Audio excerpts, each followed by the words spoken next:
ಆತ್ಮೀಯ ಮಕ್ಕಳ ಸಾಹಿತ್ಯ ಪ್ರೇಮಿಗಳಿಗೆ ನಮಸ್ಕಾರಗಳು. ನಾನು ನಿಮ್ಮ ಶಂಕರದೇವರ ಹಿರೇಮಠ. ಮಕ್ಕಳ ಸಾಹಿತ್ಯ ಕೃತಿಗಳ ಪರಿಚಯ ಸರಣಿ ಕಾರ್ಯಕ್ರಮಕ್ಕೆ ನಿಮ್ಮೆಲ್ಲರಿಗೂ ಸಹ ಪ್ರೀತಿಪೂರ್ವಕವಾದ ಸ್ವಾಗತವನ್ನು ಬಯಸ್ತಾ, ಹಾಗೆ ಈ ಯೂಟ್ಯೂಬ್ ಚಾನಲನ್ನು ಸಬ್ಸ್ಕ್ರೈಬ್ ಮಾಡುವ ಮೂಲಕ ಈ ವಿಡಿಯೋನ ಹೆಚ್ಚಿನ ಸಂಖ್ಯೆಯಲ್ಲಿ ಶೇರ್ ಮಾಡುವ ಮೂಲಕ ಮಕ್ಕಳ ಸಾಹಿತ್ಯವನ್ನು ಪ್ರೋತ್ಸಾಹಿಸಬೇಕಂತ ತಮ್ಮಲ್ಲಿ ವಿನಂತಿಸ್ತಾ, ಇವತ್ತಿನ ದಿನ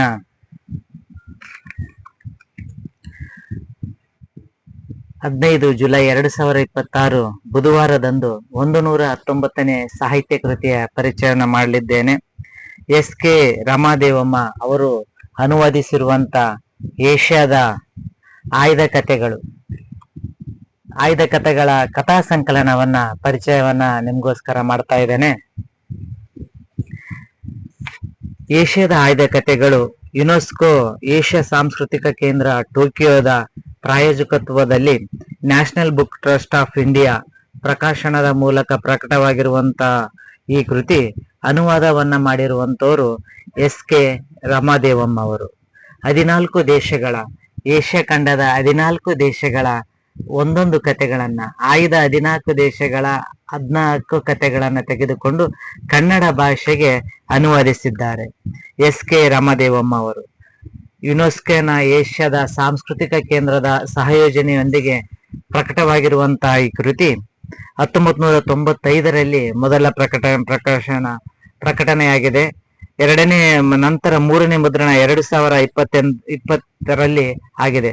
ಮೊದಲ ಮುದ್ರಣ 1995ರಲ್ಲಿ ಆಗಿರುವುದರಿಂದ ಆಗಿನ ಕಾಲಘಟ್ಟದ ಸನ್ನಿವೇಶಗಳನ್ನ ಈ ಕತೆ ಒಳಗೊಂಡಿದೆ. ಅದೇ ರೀತಿ 2020ರಲ್ಲಿ ಪ್ರಕಟವಾಗಿರುವಂತಹ ಕೃತಿ 80 ರೂಪಾಯಿ ಬೆಲೆಯನ್ನ ನಿಗದಿಪಡಿಸಿದ್ದಾರೆ.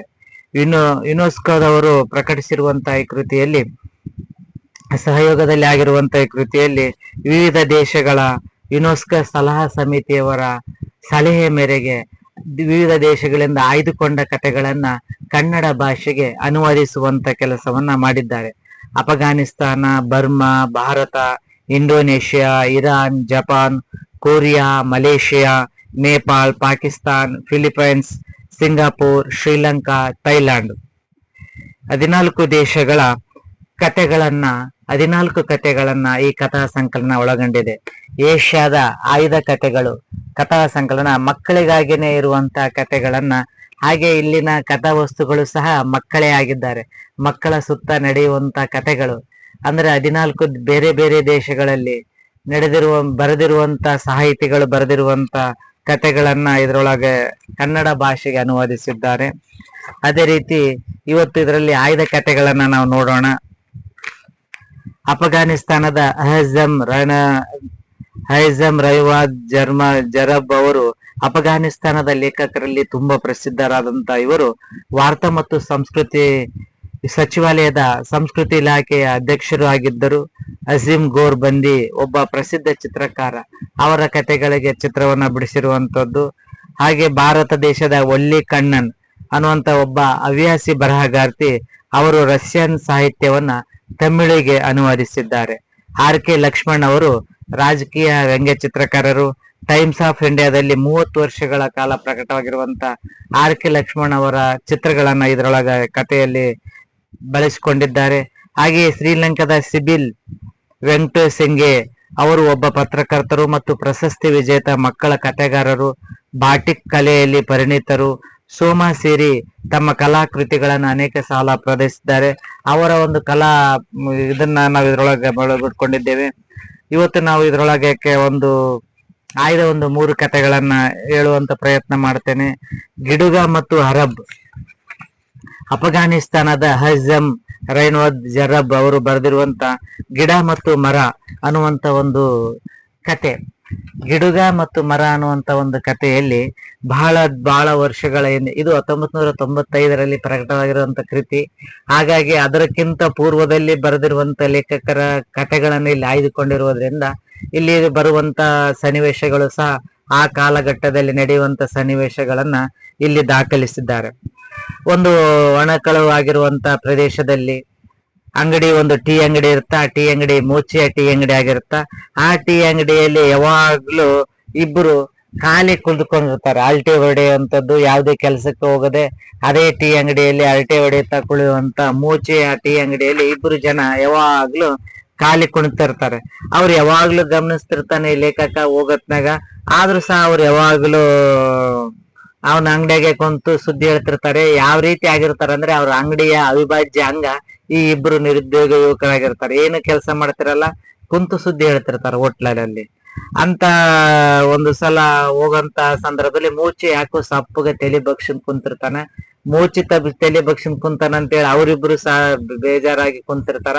ಆಗ ಲೇಖಕರಿಗೆ ಏನೋ ಒಂದು ದುಃಖದ ಸಂಗತಿ ಇರ್ಬೋದು, ಹೋಗಿ ಕೇಳೋಣ ಅಂತೇಳಿ ಹೋಗಿ ಸಮೀಪದಿಂದ ಹೋಗಿ ಕೇಳ್ತಾನೆ.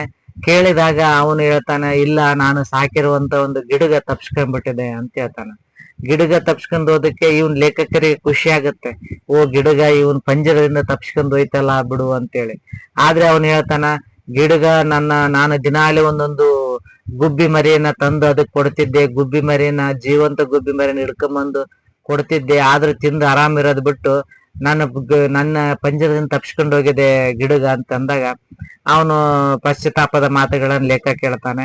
ಆದ್ರೂ ಸಹ ಮತ್ತೆ ಮುಂದುವರೆದು ಅವನು ಮೂಚಿ ಹೇಳ್ತಾನ, ಆ ಗಿಡಗ ಎಲ್ಲೇ ಇದ್ರು ಸಹ ಆದಷ್ಟು ಬೇಗ ಸತ್ತೋಗುತ್ತೆ ಅಂತ ಹೇಳ್ತಾನ.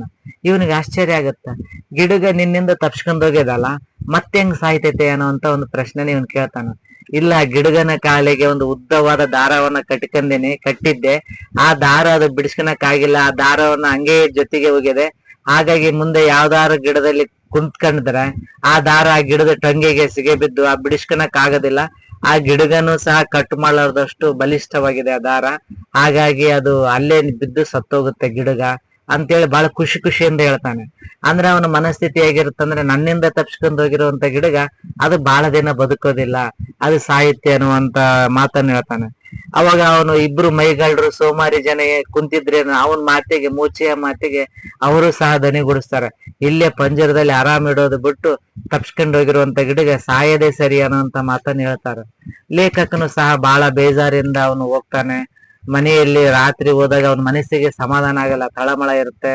ಅದೇ ರೀತಿ ಅವನ ಕನಸಿನಲ್ಲಿ ಸಹ ಗಿಡಗ ರೀತಿ ಮನುಷ್ಯರು ಸಹ ಎಲ್ಲರೂ ತಮ್ಮ ತಮ್ಮ ಕಾಲುಗಳಿಗೆ ಹಗ್ಗವನ್ನು ಕಟ್ಟಿಕೊಂಡು ಬಂದಿಯಾಗಿರುವ ರೀತಿ ಕನಸು ಕಾಣ್ತಾನೆ. ಆದ್ರೆ ಮರುದಿನ ಎದ್ದು ನೋಡಿದಾಗ ಮೂಚಿ ಬಹಳ ಖುಷಿಯಿಂದ ಇರ್ತಾನೆ. ಮೂಚಿ ಖುಷಿಯಿಂದ ಇದ್ದದ ಕೇಳಿ, ಏನು ಗಿಡಗ ಸಿಕ್ತಾ ಅಂತ ಕೇಳ್ತಾನೆ ಇವನ್ ಲೆಕ್ಕಕ್ಕೆ ಹೋಗಿ. ಇಲ್ಲ, ನಾನು ಹೇಳಿದ್ನೆಲ್ಲ, ಗಿಡಗ ಆದಷ್ಟು ಬೇಗ ಸಾಯಿತ್ತಂತ, ಬಾ ತೋರಿಸ್ತೀನಿ ಅಂತ ಲೇಖಕನ ಕರ್ಕೊಂಡೋಗಿ ಒಂದು ಗಿಡಗ ಏನು ಖಾಲಿ ಕಟ್ಟಿರುವಂತ ಹಗ್ಗ ಟೊಂಗೆಗೆ ಸಿಗೆ ಬಿದ್ದು ನೇತಾಗಿ ಅದು ಹಾರಕ್ ಬರ್ಲಾರ್ದ ಎಷ್ಟಕ್ಕೊಂದು ಪ್ರಯತ್ನ ಪಟ್ಟು ಸತ್ತೋಗಿರುತ್ತೆ. ಅದರ ರೆಕ್ಕೆಗಳು ಅದ್ರ ಸುತ್ತ ಬಿದ್ದಿರ್ತವೆ. ಆ ಚಿತ್ರವನ್ನ ತೋರಿಸ್ತಾನೆ. ಲೇಖಕನಿಗೆ ಬಹಳ ಬೇಜಾರಾಗತ್ತೆ. ಆದ್ರೆ ಇವನಿಗೆ ಏನು ಮೂಚಿಗೆ ಖುಷಿ ಆಗುತ್ತೆ, ನನ್ನಿಂದ ತಪ್ಸ್ಕೊಂಡು ಹೋಗಿರುವಂತ ಗಿಡಗ ಇಲ್ಲಿ ಸತ್ತೋಗಿದ ನೋಡು ಅನ್ನುವಂತ ಖುಷಿಯಲ್ಲಿ ಇರ್ತಾನೆ. ಆದ್ರೆ ಲೇಖಕನಿಗೆ ಎಲ್ಲರೂ ಸಹ ಅವರವರು ಕಾಲುಗಳಿಗೆ ಹಗ್ಗವನ್ನ ಕಟ್ಟಿಕೊಂಡ ರೀತಿ ಅವನಿಗೆ ಭಾಸ ಆಗತ್ತೆ. ಹಾಗೆ ಅವನು ಸಹ ವಾಪಸ್ ಬಂದ್ಬಿಡ್ತಾನೆ. ಅವನು ಬಂದಾಗ ಅವನಿಗೆ ಅನಿಸ್ತತೆ, ಅಂದ್ರೆ ಎಲ್ಲರೂ ಸಹ ತಮ್ಮ ತಮ್ಮದೇ ಲೋಕದಲ್ಲಿ ಬಂದಿಯಾಗಿದ್ದಾರೆ, ಅವರು ತಮ್ಮ ತಮ್ಮ ಆಲೋಚನೆಯಲ್ಲಿ ಬಂದಿಯಾಗಿದ್ದಾರೆ ಅನ್ನುವಂತ ವಿಷಯವನ್ನ, ವಿಷಯ ವಸ್ತುವನ್ನ ಆ ಕತೆ ಹೊಂದಿದೆ. ಮತ್ತೊಂದು ಕತೆ ನಮ್ಮ ಭಾರತದ ಒಲ್ಲಿ ಕಣ್ಣನ್ ಅವರು ಬರೆದಿರುವಂತದ್ದು. R.K. ಲಕ್ಷ್ಮಣ್ ಅವರು ಇದಕ್ಕೆ ವ್ಯಂಗ್ಯ ಚಿತ್ರವನ್ನ ಬಿಡಿಸಿರುವಂತ ಒಂದು ಕತೆ. ಭಾರತ ದೇಶದ ಹೆಮ್ಮೆ ವ್ಯಂಗ್ಯ ಚಿತ್ರಕಾರರಾಗಿರುವಂತ R.K. ಲಕ್ಷ್ಮಣ್ ಅವರು ಬಿಡಿಸಿರುವಂತ ಒಂದು ವ್ಯಂಗ್ಯ ಚಿತ್ರವನ್ನ ಈ ಕಥೆಯಲ್ಲಿ ನಾವು ಕಾಣಬಹುದು. ಹಾಗೆ ಈ ಕಥೆಯಲ್ಲಿ ಒಲ್ಲಿ ಕಣ್ಣನ್ ಅವರು ಬರೆದಿರುವಂತಹ ಈ ಕತೆ ಭಾರತ ದೇಶದಿಂದ ಆಯ್ದುಕೊಂಡಂತಹ ಕಥೆಯಾಗಿದೆ. ಕನ್ನಡ ಭಾಷೆಗೆ ಅನ್ವಯಿಸಿದರೆ ಒಲ್ಲಿಯಮ್ಮ ಅನ್ನುವಂತ ಒಂದು ಹುಡುಗಿ ಇರ್ತಾಳ. ಕಥೆಯ ಹೆಸರು ಮೇಡಮ್ನ ಬಸ್ ಸವಾರಿ. ಮೇಡಮ್ನ ಬಸ್ ಸವಾರಿ ಅನ್ನುವಂತ ಒಂದು ಕಥೆಯಲ್ಲಿ ಒಲ್ಲಿಗೆ 8 ವರ್ಷ ವಯಸ್ಸು. ಅವಳಿಗೆ ಯಾರು ಇರಲ್ಲ ಮನೆಯಾಗ, ಅಣ್ಣನ ಇರಲ್ಲ, ತಮ್ಮ ಇರಲ್ಲ, ತಂಗಿ ಇರಲ್ಲ, ಅಕ್ಕ ಇರಲ್ಲ. ಈಕೆ ಒಬ್ಬಕ್ಕೆ ಮಗಳು ಅವ್ರ ಅಮ್ಮಗ ಅಪ್ಪಗ. ಹಾಗಾಗಿ ಅಪ್ಪ ಕೆಲ್ಸಕ್ಕೆ ಹೋಗ್ಬಿಟ್ಟಿರ್ತಾನ, ಅಮ್ಮ ಮನೆ ಕೆಲಸ ಮಾಡಿ ಮಕ್ಕಂತಿರ್ತಾಳ. ಈಕೆಗೆ ಒಟ್ಟ ಸಮಯನೇ ಪಾಸ್ ಆಗ್ತಿರಲ್ಲ. ಹಾಗಾಗಿ ಮನೆಯಲ್ಲಿ ಆಟ ಆಡುವಂಥದ್ದು, ಉಳಿದ ಸಮಯನ ಬಾಗಿಲಲ್ಲಿ ನಿಂತು ಹೋಗಿ ಬರುವಂತ ಜನರನ್ನ ನೋಡುವಂಥದ್ದು ಮಾಡ್ತಿರ್ತಾಳ. ಅದು ಅವಳ ಹವ್ಯಾಸ ಆಗಿರುತ್ತೆ.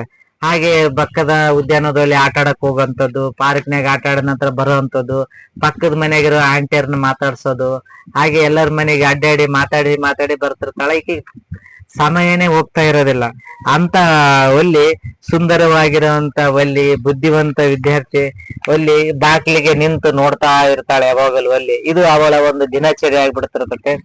ಆ ಒಲ್ಲಿಗೆ ಇದ್ದು ಇದ್ದು ಸಾಕಾಗುತ್ತೆ.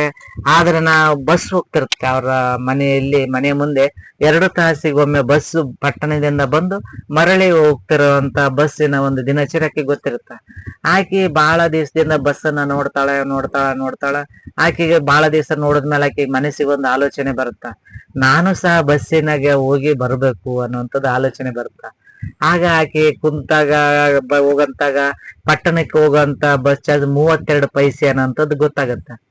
ಆಗ ಆಕೆಗೆ 32 ಪೈಸೆ ಹೋಗಕ್ ಸರಿ ಆಯ್ತು, ಬರಕ್ 32 ಪೈಸೆ, 64 ಪೈಸೆ ಬೇಕು ನನಗೆ ಅನ್ನೋಂತ ಲೆಕ್ಕಾಚಾರದಲ್ಲಿ ಆಕಿ ದಿನಾಲಿ ಆಕಿಗೆ ಏನು ಚಾಕ್ಲೇಟ್ ತಿನ್ನಾಕ, ಪೇಪರ್ಮೆಂಟ್ ತಿನ್ನಾಕ ಏನ್ ರೊಕ್ಕ ಕೊಡ್ತಿರ್ತಾರ ಆ ರೊಕ್ಕನ ಜಮಾಕಿ 64 ಪೈಸೆನೆ ಮಾಡ್ತಾಳ. 64 ಪೈಸೆ ಮಾಡಿದ ನಂತರ ಬಸ್ನಾಗ ಹೋಗ್ಬೇಕು ಅನ್ನೋಂತ ಒಂದು ಪ್ರಯತ್ನ ಮಾಡಿ 32 ಪೈಸೆ 32 ಪೈಸೆ ಹೋಗಕ್ಕ 32, ಬರಕ್ 32, 64 ಪೈಸೆ ಜಮಾಕಿ ಒಲ್ಲಿ ಬಸ್ಸನ್ನ ಏರ್ತಾಳ. ಅದು ಯಾವ ಟೈಮ್ನಾಗ ಬಸ್ಸನ್ನ ಏರ್ತಾಳ ಅಂದ್ರೆ ಅವ್ರಮ್ಮ ಮಲಗೋದು 44 ತಾಸು ಮಲಗ್ತಾಳ ಊಟ ಆದ್ಮೇಲೆ. ಹಾಗಾಗಿ ಆ ಸಮಯದಲ್ಲಿ ಹೋಗಿ ಬಂದು ಬಿಡ್ಬೇಕು ಅನ್ನುವಂಥದ್ದು. ಹೋಗಕ್ 1 ತಾಸು, ಬರಕ್ 1 ತಾಸು, 2 ತಾಸ್ನಾಗ ನಾನು ಹೋಗಿ ಬಂದ್ ಬಿಡ್ಬೇಕು ಅಂತೇಳಿ ಹೋಗ್ತಾಳೆ. ಕಂಡಕ್ಟರ್ಗೆ ಡ್ರೈವರ್ಗೆ ಕೈ ಮಾಡ್ತಾಳೆ, ಬಸ್ ನಿಂದ್ರಿಸ್ತಾನ, ಬಸ್ಸನ್ನ ಹತ್ಕೊಂತಾಳೆ. ಕಂಡಕ್ಟರ್ ಹಾಕಿ ಕೈ ಹಿಡಿದು ಒಲ್ಲಿನ ಮೇಲೆ ಹತ್ಕೊಂತಾನ, ಬಸ್ನಾಗ ಕುಂದಿರ್ತಾಳ. ಆಮೇಲೆ ನೋಡ್ತಾರ ಹಿಂದ ಯಾರು ತಂದೆ ತಾಯಿ ಬರಕತ್ತಾರನಂತ. ಒಲ್ಲಿ ಹೇಳ್ತಾಳೆ, ಇಲ್ಲ ನಾನು ಒಬ್ಬಕ್ಕೆ ಬರ್ತೀನಿ ಪಟ್ಟಣಕ್ಕೆ ಅಂತೇಳಿ. ಸರಿ ಅಂತ ಹೋಗಿ 32 ಪೈಸೆ ಕೊಟ್ಟು ಟಿಕೆಟ್ ತಗಂತಾಳೆ, ಸೀಟ್ನಾಗ ಕುಂದಿರ್ತಾಳ. ಒಲ್ಲಿಗೆ ಗಿಡ್ಡಿ ಇರೋದ್ರಿಂದ ಆಕೆಗೆ ಹೊರಗಡೆ ಏನಾದ ಒಂದು ಕಾಣ್ತಿರಲ್ಲ. ಹಾಗಾಗಿ ಸೀಟಿನ ಮೇಲೆ ನಿಂತು ಹೊರಗಡೆ ಏನಾಗ್ತತೆ ಬಸ್ನಾಗ ಚಲಿಸುವಂತ ಬಸ್ನಲ್ಲಿ ನೋಡಿ ಬೆಟ್ಟ ಗುಡ್ಡಗಳನ್ನ, ನದಿಗಳನ್ನ ನೋಡಿ ಖುಷಿ ಪಡ್ತಾಳೆ. ಹಾಗೆ ನಿಂತ್ಕೊಂಡಿರ್ತಾಳೆ. ಹಾಗೆ ಹಿಂದೆ ಇರುವಂತ ಯಜಮಾನ್ರು ಹೇಳ್ತಾರೆ, ಏ ಮಗು ಹಂಗ ನಿಂದ್ರಬಾರ್ದು, ಬಸ್ ಹಿಂಗ್ ಒಳ್ಳತ್ನಾಗ ಬ್ರೇಕ್ ಹಾಕಿದಾಗ ಬಿದ್ದು ಬಿಡ್ತಿ, ಕುಳಿತುಕೋ ಅಂತ ಹೇಳ್ತಾರ. ನೀವು ನನಗ್ ಮಗು ಅಂತೀರಾ, ನಾನೇನ್ ಮಗು ಅಲ್ಲ, 8 ವರ್ಷ ದೊಡ್ಡಕ್ಕೆ ನಾನು ಅಂತ ಹೇಳ್ತಾಳ. ಆಗ ಆಮೇಲೆ ಕುಂದಿರ್ತಾಳೆ. ಆಮೇಲೆ ಇನ್ನೊಂದು ಬಸ್ ಸ್ಟಾಪ್ ಆಗುತ್ತೆ, ಮತ್ತಿನ್ನೊಬ್ರು ಎತ್ತುತ್ತಾರೆ. ಮತ್ತೆ ಆಕಿ ಹೇಳ್ತಾಳ, ನಾನು ಎದಕ್ಕಮ್ಮ ನಿಂತ್ಕೊಂಡಿ ಕುಂದ್ರು ಅಂತ ಹೇಳ್ತಾರ. ಕುಂದ್ರಲ್ಲ. ಅವಾಗ ಕಂಡಕ್ಟರ್ ಹೇಳ್ತಾರ, ನೀನು 32 ಪೈಸೆ ಕೊಟ್ಟಿದ್ದೀರಿ ಮೇಡಮ್, ನೀವು ಪೈಸೆ ಕೊಟ್ಟಿರೋದು ನಿಂದ್ರಕ, ಕುಂತ್ಕೋಬೇಕು ಅಂತಂದಾಗ ಅವಾಗ ಕುಂದಿರ್ತಾಳ. ಕಂಡಕ್ಟರ್ ಮೇಡಮ್ ಅಂತೇಳಿ ಸಂಬೋಧಿಸಿ ಆಕೆಯೊಂದಿಗೆ ನಗನಗ್ತಾ ಮಾತಾಡ್ತಿರ್ತಾನೆ ಕಂಡಕ್ಟರ್. ಹಾಗೆ ಸ್ವಲ್ಪ ದೂರ ಹೋದ್ಮೇಲೆ ಮತ್ತೊಬ್ಬ ಅಜ್ಜಿ ಬರ್ತಾಳ. ಅಜ್ಜಿ ಮಗುವಿನ ಕೇಳ್ತಾಳ, ಏನಮ್ಮ ನಿನ್ನ ಹೆಸರು? ನನ್ನ ಹೆಸರು ವಲ್ಲಿ ಅಂತಾಳ. ಅಜ್ಜಿ ಬಾಯಿ ತುಂಬಾ ಎಲೆ ಅಡಿಕೆ ಹಾಕ್ಯಂದು ಬಾಳ ಇರೋದ್ರಿಂದ ಆಕೆ ಎಲೆ ಅಡಿಕೆ ಅಂದ್ರೆ ಅಲರ್ಜಿ ಇರುತ್ತೆ. ಹಾಗಾಗಿ ವಲ್ಲಿ ಆಕೆ ಜೋಡಿ ಮಾತಾಡೋದೇ ಇಲ್ಲ. ಹಾಗೆ ನೋಡ್ತಾ ನೋಡ್ತಾ ಅಲ್ಲಿ ಒಂದು ಹಸು ಓಡಾಡ್ತಾ ಇರ್ತತೆ ಗದ್ದೆಯಲ್ಲಿ ಓಡಾಡುವಂತ ಬಿಳಿ ಬಣ್ಣದ ಹಸುವನ್ನ ನೋಡಿ ಆಕೆ ಬಹಳಷ್ಟು ಖುಷಿ ಆಗುತ್ತೆ. ಬಸ್ ಎಷ್ಟು ಸ್ಪೀಡ್ ಆಗಿ ಓಡ್ತಿರುತ್ತೋ ಅಷ್ಟೇ ಸ್ಪೀಡ್ ಆಗಿ ಬಸ್ ಜೊತೆಗೇನೆ ಅದು ಓಡ್ತಾ ಇರುತ್ತೆ ಗದ್ದೆಯಲ್ಲಿ. ಅದನ್ನ ನೋಡ್ತಾಳೆ. ನೋಡಿದಾಗ ಮತ್ತೆ ಆಕೆ ಹೊರಗಡೆ ಸನ್ನಿವೇಶವನ್ನ ನೋಡ್ತಾ ಇರ್ತಾಳೆ. ಇನ್ನೇನು ಪಟ್ಟಣ ಬರುತ್ತೆ, ಜನ ಹತ್ತೋರು ಇಳಿಯೋರು ಇದ್ದೇ ಇರ್ತಾರೆ, ಜಗ್ಗಿ ಜನ ಬರ್ತಿರ್ತಾರೆ. ಆದ್ರೆ ಒಲ್ಲಿ ಅವಾಗ ಕುಂದಿರ್ತಾಳೆ, ನಿಂದ್ರಲ್ಲ, ತನ್ನ ಸೀಟ್ ಹೋಗುತ್ತೆ ಅನ್ನೋ ಅಂತ ಕಾರಣಕ್ಕೆ. ಪಟ್ಟಣವನ್ನ ಮುಟ್ಟಿದ ನಂತರ ಮತ್ತೆ ಎಲ್ಲ ಕಂಡಕ್ಟರ್ ಹೇಳ್ತಾನೆ, ಇನ್ನೇನು ಹೊರಡಬೇಕು ನಾವು, ಯಾರು ಇಳಿಯಿರಿ ಲಾಸ್ಟ್ ಸ್ಟಾಪ್ ಅಂತ. ಅವಾಗ ಒಲ್ಲಿ ಇಳಿಯೋದಿಲ್ಲ. ಯಾಕಮ್ಮ ನೀನ್ ಇಳಿಯಲ್ಲ ಅಂತಂದಾಗಿಲ್ಲ, ನಾನು ಇಳಿಯಲ್ಲ, ನಾನು ಮತ್ತೆ ಇದೇ ಬಸ್ನಾಗ ವಾಪಸ್ ಹೋಗ್ತೀನಿ ಅಂತ ಹೇಳ್ತಾಳ. ಸರಿ ಅಂತೇಳಿ, ಬಾ ಟೀ ಕುಡಿಯಮ್ಮ ಅಂತಂದಾಗ ನಾನು ಏನು ಕುಡಿಯಲ್ಲ ಅಂತೇಳಿ ಅಲ್ಲೇ ಕುಂತಿರ್ತಾಳ. ಕಂಡಕ್ಟರ್ ಬರ್ತಾನೆ. ಅವಾಗ ಯಾಕೆ ಜನ ಗಲಾಟೆ ಮಾಡ್ತಾ ಇದಾರ ಅಂತ ಅಂದಾಗ, ಇಲ್ಲ ಅದೊಂದು ಹಸು ಆಕ್ಸಿಡೆಂಟ್ ಆಗಿ ಸತ್ತೋಗ್ಯದ ಅಂತ ಹೇಳ್ತಾಳ. ಆಕಿ ಒಲ್ಲಿಗೆ ಬಹಳ ಬೇಜಾರಾಗತ್ತ. ಅದ್ ನಾವು ಬರೋತ್ನಾಗ ಇತ್ತಲ್ಲ ಬಿಳಿ ಬಣ್ಣದ ಹಸು ಅದ ಅಂತ ಕೇಳ್ತಾನೆ. ಹೌದು, ಅದೇ ಹಸು ಸತ್ತೋಗ್ಯದ ಆಕ್ಸಿಡೆಂಟ್ ಆಗಿ ಅಂದಾಗ ಒಲ್ಲಿಗೆ ತುಂಬಾ ಬೇಜಾರಾಗತ್ತೆ. ಮತ್ತೆ 32 ಪೈಸೆ ಕೊಟ್ಟು ವಾಪಸ್ ಊರಿಗೆ ಹೋಗುವಂತ ಬಸ್ ಟಿಕೆಟ್ ಅನ್ನ ತೆಗೆದುಕೊಳ್ತಾಳೆ.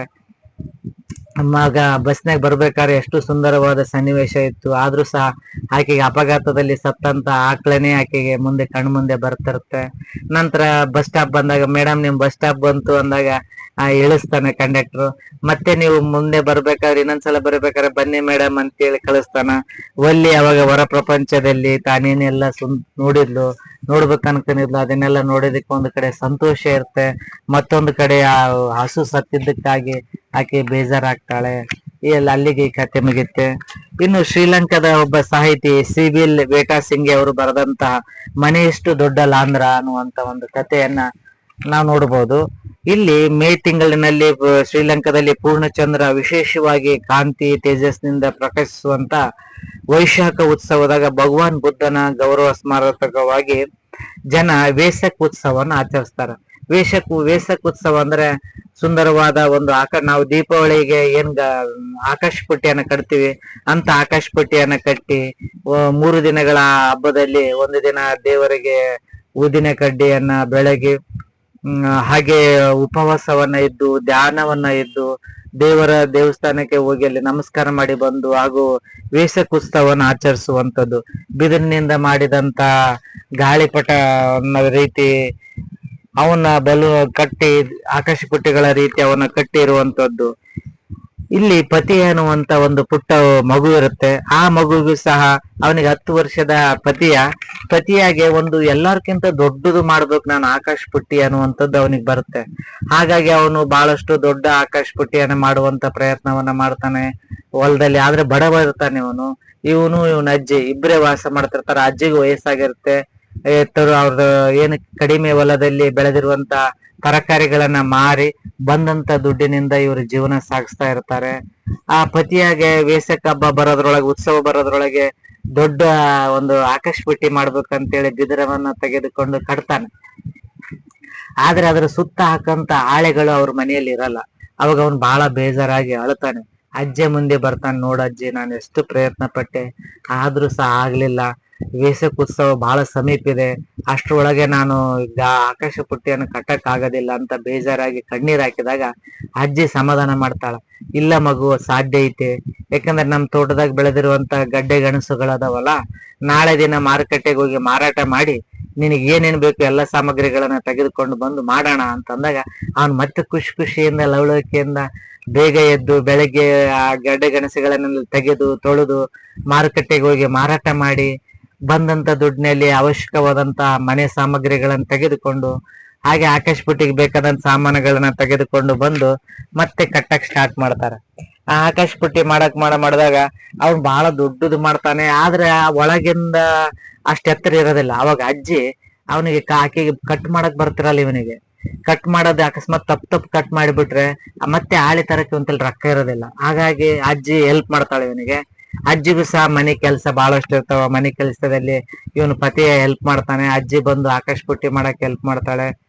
ದಿನ ಅಲ್ಲಿ ಸೊಪ್ಪು ಹಚ್ತಾರೆ. ಲಾಸ್ಟ್ ಕೊನೆಯ ಸ್ವಲ್ಪ ದಿನ ಇದ್ದಾಗ ಅಜ್ಜಿ ಒಳಗಡೆನೆ ಇದ್ದು ಹಚ್ಚಿ ಬಿಡ್ತಾಳೆ. ಅವಾಗ ಅಜ್ಜಿ ಹೊರಗಡೆ ಬರ್ಬೇಕು ಹೆಂಗ ಅನ್ನೋದು ಗೊತ್ತಿರ ಮ್ಯಾಲೆ ಒಂದು ಕಿಂಡಿ ಕೊಟ್ಟಿರ್ತಾನೆ. ಅವಾಗ ಅಜ್ಜಿ ಒಳಗಡೆಯಿಂದಾನೆ ಮೇನ್ ಬತ್ತಿಯನ್ನ ಹಚ್ತಾಳೆ. ಹಬ್ಬದ ದಿನ ಪೂರ್ಣ ಚಂದ್ರನ ರೀತಿ ದೊಡ್ಡದಾಗಿರುವಂತ ಇವನ ಆಕಾಶ ಪುಟ್ಟಿ ಎಲ್ಲರಿಗೂ ಸಹ ಸೋಜಿಗ ರೀತಿ ಕಾಣ್ತಿರುತ್ತೆ. ಒಳಗಡೆ ಧ್ಯಾನ ಕುಳಿತಂತ ಅಜ್ಜಿಯ ಪ್ರತಿಬಿಂಬನೂ ಸಹ ಕಾಣ್ತಾ ಇರುತ್ತೆ. ಹಾಗಾಗಿ ಜನ ದೂರದಿಂದ ಬಂದು ಈ ಆಕಾಶ ಪುಟ್ಟಿಯನ್ನ ಪತಿಯ ಮಾಡಿರುವಂತ ಆಕಾಶ ಪುಟ್ಟಿಯನ್ನ ನೋಡ್ಕೊಂಡು ಹೋಗ್ತಾರೆ.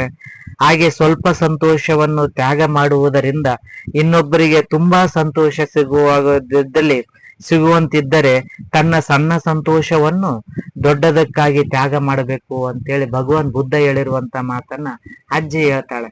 ಹಾಗಾಗಿ ಅಜ್ಜಿ ಒಂದು ರಾತ್ರಿ ಪೂರ್ತಿ ಅದರೊಳಗೆ ಇರ್ತಾಳೆ. ಅಜ್ಜಿ ಒಳಗಡೆ ಇದ್ದು ದೀಪವನ್ನ ಒಂದು ಮೇಣಬತ್ತಿ ಆದ ನಂತರ ಮತ್ತೊಂದು ಮೇಣಬತ್ತಿಯನ್ನ ರಾತ್ರಿ ಸಮಯ ಬಹುಪಾಲ್ ಅದರೊಳಗೆ ಕಳಿತಾಳೆ. ಕೊನೆಗೆ ಅಜ್ಜಿ ಅದರಿಂದ ಒಂದು ಹಾಳೆಯನ್ನು ಅರಿದುಕೊಂಡು ಪುಟ್ಟಿಯಿಂದ ಹೊರಗಡೆ ಬರ್ತಾಳೆ. ಕೊನೆಗೆ ಅಷ್ಟೊತ್ತಿಗೆ ಪಾತಿಯ ಮಲಗಿಬಿಟ್ಟಿರ್ತಾನೆ. ಊರು ಜನರು ಸಹ ಅಷ್ಟು ದೊಡ್ಡದಾಗಿರುವಂತ ಆಕಾಶ ಪುಟ್ಟಿಯನ್ನ ನೋಡಿ ಖುಷಿ ಪಡ್ತಾರೆ. ಅಲ್ಲಿಗೆ ಈ ಮಗುವಿನ ಒಂದು ಆಸೆ ಮನೆಯಷ್ಟು ದೊಡ್ಡದಾಗಿರುವಂತಹ ಒಂದು ಆಕಾಶ ಪುಟ್ಟಿಯನ್ನ ಮಾಡ್ಬೇಕು ಅನ್ನುವಂಥದ್ದು, ಮನೆಯಷ್ಟು ದೊಡ್ಡದಾಗಿರುವಂತ ಲಾಂದ್ರ ಮಾಡ್ಬೇಕನ್ನುವಂತ ಆಸೆ ಅವನಿಗೆ ಈಡೇರುತ್ತೆ. ಏಷ್ಯಾದ ಆಯ್ದ ಕಥೆಗಳು, ನಮ್ಮದೇ ಏಷ್ಯಾ ಖಂಡದ ಆಯ್ದ ದೇಶಗಳ ಆಯ್ದ ಲೇಖಕರಿಂದ ಬರೆದಂತ ಕಥೆಗಳನ್ನ ಅನುವಾದಿಸಿರುವಂತ ಒಂದು ಸುಂದರವಾದ ಕಥಾ ಸಂಕಲನ. ಇಂಥ ಕಥಾ ಸಂಕಲನವನ್ನ ಕೊಂಡು ಓದುವ ಮೂಲಕ ಮಕ್ಕಳ ಸಾಹಿತ್ಯವನ್ನು ಪ್ರೋತ್ಸಾಹಿಸಬೇಕು. ಹಾಗೆ ಮಕ್ಕಳಿಗೂ ಸಹ ಇಂಥ ಸಾಹಿತ್ಯ ಕೃತಿಗಳನ್ನ ಉಡುಗೊರೆಯಾಗಿ ಕೊಡುವ ಮೂಲಕ ಅವರಲ್ಲಿ ಓದುವಂತ ಅಭಿರುಚಿಯನ್ನ ಮೂಡಿಸುವಂತ ಕೆಲಸ ಪಾಲಕರು ಹಾಗೂ ಪೋಷಕರು ಶಿಕ್ಷಕರು ಮಾಡ್ಬೇಕಂತ ವಿನಂತಿಸ್ತಾ, ಏಷ್ಯಾ ಖಂಡದಲ್ಲಿರುವಂತ ವಿಭಿನ್ನ ವಿಷಯ ವಸ್ತುಗಳ ಕುರಿತಾಗಿ ಬರೆದಿರುವಂತ ಕಥೆಗಳ ಕಥಾ ಸಂಕಲನವನ್ನ 119ನೇ ಸರಣಿಯನ್ನ ಇವತ್ತಿಗೆ ಮುಗಿಸ್ತಾ, ನಾಳೆ ದಿನ ಮತ್ತೊಂದು ಕೃತಿಯೊಂದಿಗೆ ಮತ್ತೊಂದು ಕೃತಿ ಪರಿಚಯ ಮಾಡುವುದಕ್ಕೆ ನಿಮ್ಮ ಮುಂದೆ ಹಾಜರಾಗ್ತೀನಿ. ಅಲ್ಲಿವರೆಗೂ ಧನ್ಯವಾದಗಳು.